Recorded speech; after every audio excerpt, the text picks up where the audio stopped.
എല്ലാ മാന്യ പ്രേക്ഷകരെയും പുതിയ ഒരു എപ്പിസോഡിലേക്ക് സ്വാഗതം ചെയ്യുന്നു. കഴിഞ്ഞ എപ്പിസോഡിൽ ഒരു വാക്യം വായിച്ച് അവസാനിപ്പിച്ചിരുന്നു. ആ വാക്യം ഒന്നുകൂടി വായിക്കുന്നു. മത്തായി എഴുതിയ സുവിശേഷം 24-ാം അധ്യായത്തിൻ്റെ 38-39 വാക്യങ്ങൾ. ജലപ്രളയത്തിന് മുമ്പുള്ള കാലത്ത് നോഹ പെട്ടകത്തിൽ കയറിയ നാൾ വരെ അവർ തിന്നും കുടിച്ചും വിവാഹം കഴിച്ചും വിവാഹത്തിന് കൊടുത്തും പോന്നു.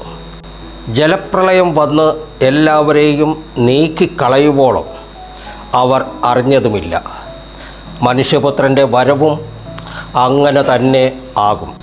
ജലപ്രളയം വന്നു എല്ലാവരെയും നീക്കിക്കളയുവോളം അവർ അറിഞ്ഞതുമില്ല. മനുഷ്യപുത്രൻ്റെ വരവും അങ്ങനെ തന്നെയാവും. നോഹ 100 വർഷം വരാൻ പോകുന്ന വിപത്തിനെപ്പറ്റി പ്രസംഗിച്ചു. മഴയെപ്പറ്റിയും പ്രളയത്തെപ്പറ്റിയും അതിൽ നിന്ന് രക്ഷപ്പെടാനുള്ള മാർഗത്തെപ്പറ്റിയും പ്രസംഗിച്ചു. എന്നാൽ ജനമോ നോഹയെ ഭ്രാന്തനെന്ന് വിധിയെഴുതി. കാരണം അന്ന് വരെ അവർ മഴയെപ്പറ്റി കേട്ടിരുന്നില്ല, പ്രളയത്തെപ്പറ്റി കേട്ടിരുന്നില്ല. കേട്ടിട്ടും കണ്ടിട്ടുമില്ലാത്ത കാര്യം എങ്ങനെ വിശ്വസിക്കും? എന്നാൽ നോഹ ദൈവം പറഞ്ഞ കാര്യങ്ങൾ വിശ്വസിച്ചു. അത് സംഭവിച്ചു.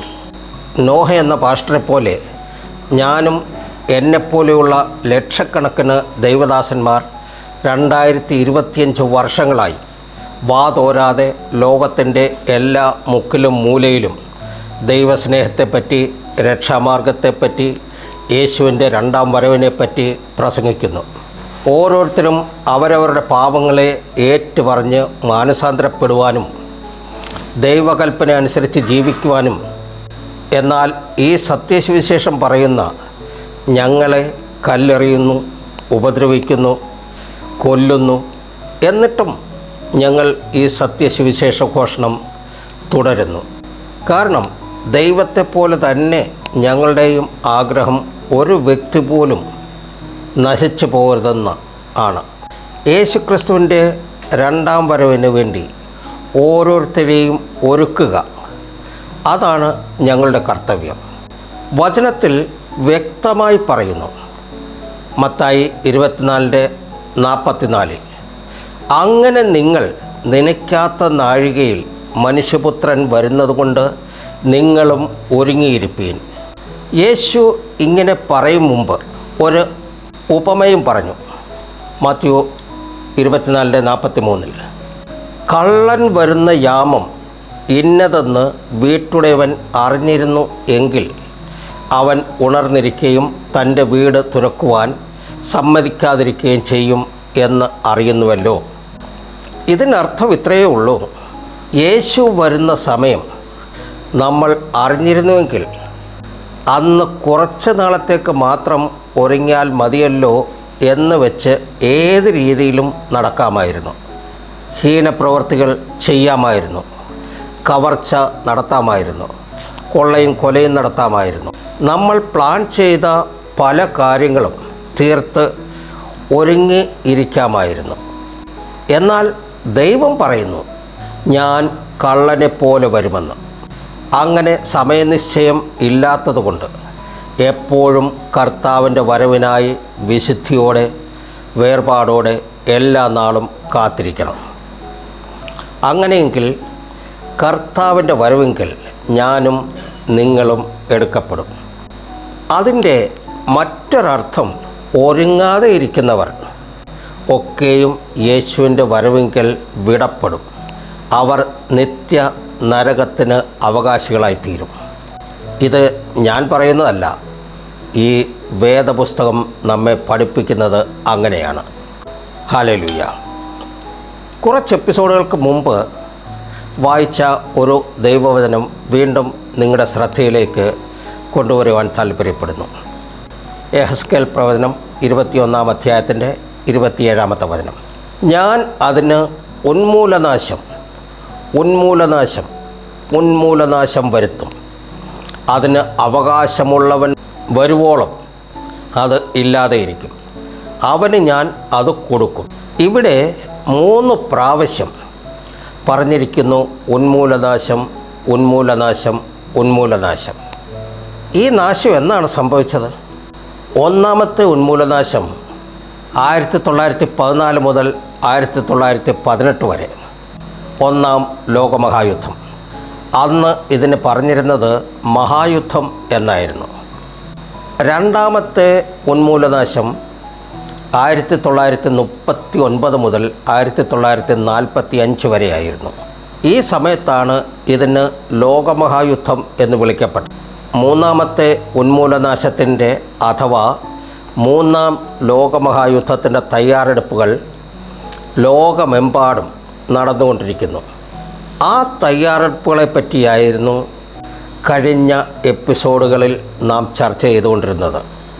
ഇതിൻ്റെ എല്ലാം നിയന്ത്രണം ദൈവത്തിൻ്റെ കയ്യിലാണെന്ന് ബൈബിൾ കൃത്യമായി പറയുന്നു.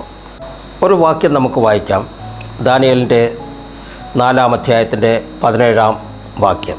അത്യുന്നതനായവൻ മനുഷ്യരുടെ രാജ്യത്വത്തിന്മേൽ വാഴുകയും അതിനെ തനിക്ക് ബോധിച്ചവന് കൊടുക്കുകയും മനുഷ്യരിൽ അധമനായവനെ അതിന്മേൽ വാഴിക്കുകയും ചെയ്യുന്നു എന്ന് ജീവനോടിരിക്കുന്നവർ അറിയേണ്ടതിന് ഈ വിധി ദൂതന്മാരുടെ നിർണയവും കാര്യം വിശുദ്ധന്മാരുടെ കൽപ്പനയും ആകുന്നു.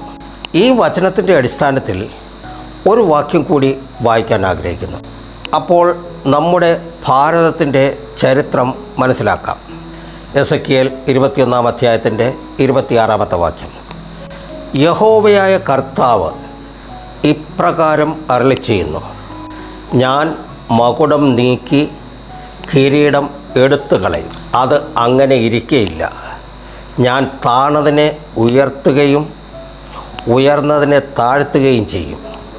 ഭാരതത്തിൻ്റെ ചരിത്രത്തിലേക്ക് ഒന്ന് തിരിഞ്ഞു നോക്കിയാൽ നമുക്ക് മനസ്സിലാകും, 1947 ഇന്ത്യക്ക് സ്വാതന്ത്ര്യം കിട്ടുന്നതിന് മുൻപ് വരെ ഏതാണ്ട് 625 ചെറുതും വലുതുമായ രാജാക്കന്മാർ ഇന്ത്യയെ ഭരിച്ചിരുന്നു. അതിൽ മുഗൾ രാജാക്കന്മാരുണ്ടായിരുന്നു, ഹിന്ദു രാജാക്കന്മാരുണ്ടായിരുന്നു, നാട്ടുരാജാക്കന്മാരുണ്ടായിരുന്നു. മുഗൾ രാജാക്കന്മാരുടെ ശിരസിൽ മകുടം അഥവാ പകടി ആയിരുന്നു അവർ ധരിച്ചിരുന്നത്. എന്നാൽ ഹിന്ദു രാജാക്കന്മാർ കിരീടം ധരിച്ചിരുന്നു എന്ന് നമുക്ക് കാണാം. ബൈബിൾ പറയുന്നു, ഞാൻ മകുടം നീക്കി കിരീടം എടുത്തു കളയും. അത് അങ്ങനെ ഇരിക്കുകയില്ല. ഞാൻ താണതിനെ ഉയർത്തുകയും ഉയർന്നതിനെ താഴ്ത്തുകയും ചെയ്യും. ഇതിനർത്ഥം യഹോവയായ ദൈവം രാജഭരണം എല്ലാം അവസാനിപ്പിക്കും എന്നാണ്. ഉന്നത സ്ഥാനങ്ങളിലിരിക്കുന്നവരെ താഴെ ഇറക്കുകയും അതുമാത്രമല്ല സമൂഹത്തിൽ അധമനായവനെ, താഴ്ന്ന നിലയിലുള്ളവനെ ആ സ്ഥാനങ്ങളിൽ ഇരുത്തുകയും ചെയ്യും. ചുരുക്കി പറഞ്ഞാൽ രാജഭരണം നിർത്തലാക്കി ജനകീയ ഭരണം കൊണ്ടുവരുമെന്ന് സാരം. 2024 ഇലക്ഷൻ നടന്നപ്പോൾ ഭാരതത്തിലെ ഭൂരിപക്ഷം ജനങ്ങളും ആഗ്രഹിക്കുകയും പ്രാർത്ഥിക്കുകയും ചെയ്ത ഒരു വിഷയമായിരുന്നു ശ്രീ നരേന്ദ്രമോദിയുടെ ഭരണമാറ്റം. എന്നാൽ മൂന്നാമതും നരേന്ദ്രമോദി ഭരണത്തിൽ വന്നു. കാരണം അദ്ദേഹത്തിൻ്റെ കഴിവോ മിടുക്കോ ഒന്നുമല്ല. അദ്ദേഹത്തിൻ്റെ പാർട്ടിക്കാരുടെ കഴിവോ അനുയായികളുടെ മിടുക്കോ അല്ല.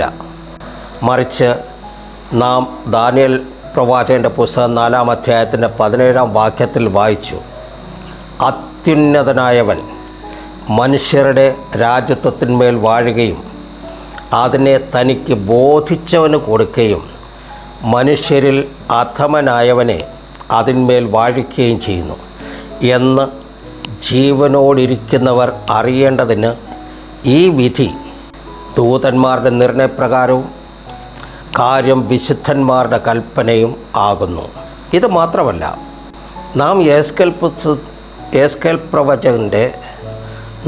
യഹസ്കേൽ പ്രവാചകൻ്റെ പുസ്തകം 21-ാം അധ്യായത്തിൽ 26-ാം വാക്യത്തിൽ വായിച്ചു, ഞാൻ മകുടം നീക്കി കിരീടം എടുത്തുകളയും, അതങ്ങനെ ഇരിക്കുകയില്ല, ഞാൻ താണതിനെ ഉയർത്തുകയും ഉയർന്നതിനെ താഴ്ത്തുകയും ചെയ്യും. ഈ കാരണത്താലാണ് ചായ വിറ്റ് നടന്നിരുന്ന, അല്ലെങ്കിൽ തന്നെത്താൻ ഭിക്ഷയാച്ച് നടന്നവൻ എന്ന് വിശേഷിപ്പിക്കുന്ന ശ്രീമാൻ നരേന്ദ്രമോദി 2700 കോടിയുടെ മാളികയിൽ താമസിച്ചുകൊണ്ട് നമ്മെ ഭരിക്കുന്നത്. ഇതുകൊണ്ടാണ് താഴെക്കിടയിൽ നിന്ന് വന്ന ആദിവാസി മഹിള ശ്രീമതി ദ്രൗപദി മുർമു ഇന്ന് ഭാരതത്തിൻ്റെ സർവോന്നത പദവി വഹിക്കുന്നത്. ഇതിനു മുൻപും ന്യൂസ് പേപ്പർ വിറ്റ് നടന്നിരുന്ന ശ്രീമാൻ അബ്ദുൽ കലാം, ഒരു നേരത്തെ ആഹാരത്തിന് വകയില്ലാതിരുന്ന നമ്മുടെ കേരളത്തിലെ ശ്രീമാൻ KR നാരായണൻ, താഴ്ന്ന ജാതിക്കാരനായ ശ്രീമാൻ രാംനാഥ് കോവിന്ദ് മുതലായവർ ഭാരതത്തിൻ്റെ സർവോന്നത പദവി അലങ്കരിക്കാൻ കാരണം സർവശക്തനായ ദൈവം ആണെന്ന് ബൈബിളിൽ പറയുന്നു. നമ്മുടെ വിഷയത്തിലേക്ക് തിരികെ വരാം. 3-ാം ലോകമഹായുദ്ധത്തിൻ്റെ തയ്യാറെടുപ്പ് എന്നോണം ലോകത്തിൻ്റെ പല ഭാഗത്തും പല സംഭവവികാസങ്ങളും നടക്കുന്നു. അതിൻ്റെ ഒരു ഭാഗമായി ഗൾഫ് രാജ്യങ്ങളിൽ നടക്കുന്ന സംഭവങ്ങൾ. അതിൽ മുഖ്യമായത് നേരത്തെ പറഞ്ഞതുപോലെ ഇസ്രായേൽ പലസ്തീൻ ഇഷ്യൂവാണ്. അതുകൂടാതെ Syria, Libya, Arab countries, Nigeria, Yemen, Islamic State of Iraq ഇവിടങ്ങളിൽ നടക്കുന്ന ക്രിസ്ത്യൻ വിരുദ്ധ ISS പ്രവർത്തനങ്ങൾ. നമുക്കറിയാം, ഇന്ന് മുസ്ലിം വിഭാഗം രണ്ടായി പിരിഞ്ഞിരിക്കുകയാണ്, മിതവാദികളും തീവ്രവാദികളും. അതിൽ ഭൂരിഭാഗവും മിതവാദികളാണ്, അതായത് ശാന്തിയും സമാധാനവും ആഗ്രഹിക്കുന്നവർ.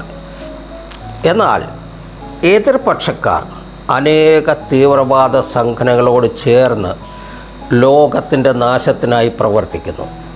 അവരുടെ വാദം ഖുറാനെയും അള്ളാഹുവിനെയും വിശ്വസിക്കാത്തവർ കാഫിറാണെന്നാണ്. അതാണവർ പുതിയ തലമുറയെ പഠിപ്പിക്കുന്നതും. അങ്ങനെയുള്ള കാഫിറിനെ കൊന്നാൽ അവർക്ക് സ്വർഗം കിട്ടുമെന്ന് അവർ വിശ്വസിക്കുന്നു. ഇതിനെപ്പറ്റി കൂടുതൽ കാര്യങ്ങൾ പറഞ്ഞ് അതൊരു വിവാദ വിഷയമാക്കാൻ ഞാൻ ആഗ്രഹിക്കുന്നില്ല. തീവ്രവാദി സംഘടനകൾക്ക് നേതൃത്വം നൽകുന്ന രാജ്യമാണ് ഇറാൻ. അവിടുത്തെ സുപ്രീം ലീഡർ അലി ഖമേനി തൻ്റെ രാജ്യത്തെ ജനങ്ങളെ നിർബന്ധമായി അദ്ദേഹത്തിൻ്റെ ഫോളോവർ ആകണമെന്ന ശാസനയുണ്ട്. കാരണം അവരുടെ വിശ്വാസമനുസരിച്ച് ഇമാം മഹദിയുടെ മടങ്ങിവരവിനായി വഴിയൊരുക്കുക എന്നതാണ്. ആരാണ് ഈ ഇമാം മഹദി? അവരുടെ പ്രവാചകൻ മുഹമ്മദിൻ്റെ മരുമകൻ്റെ വംശത്തിലുള്ള ഒരു കുട്ടി ചെറുപ്രായത്തിൽ തന്നെ, അതായത് 471 ഈ ലോകത്ത് നിന്ന് അപ്രത്യക്ഷമായി. ഇവർ വിശ്വസിക്കുന്നത് ഈ ലോകത്തിൻ്റെ അവസാനമാകുമ്പോൾ ഹിംസയും അത്യാചാരങ്ങളും പെരുകണം, എന്നാൽ മാത്രമേ ഇമാം മഹദി ശാന്തിയും സമാധാനവും സ്ഥാപിക്കാനായി മടങ്ങി വരും എന്നാണ്. ഇപ്പോൾ ഈ എപ്പിസോഡ് ഇവിടെ അവസാനിപ്പിക്കുന്നു. അടുത്ത എപ്പിസോഡിൽ വീണ്ടും കാണും വരെ നിങ്ങൾക്കേവർക്കും എൻ്റെ നന്ദി, നമസ്കാരം. ദൈവം നിങ്ങളെ ധാരാളമായി അനുഗ്രഹിക്കട്ടെ.